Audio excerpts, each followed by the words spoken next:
Paying bills using your Wise is pretty easy thing to do today. I'm going to teach you how you guys can pay your bills using your Wise bank account. So for that, you have to be at your browser and you need to search for Wise, of course.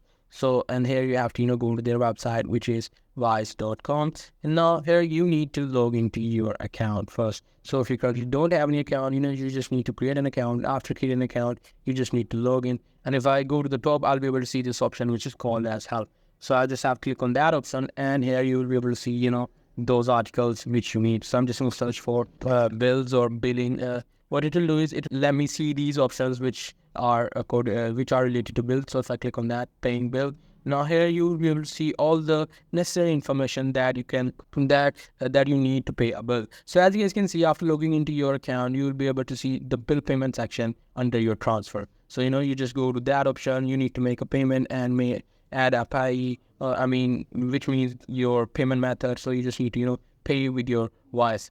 So that's pretty much it. That's how you guys can pay your bills with Wise. Hope you guys find this video helpful.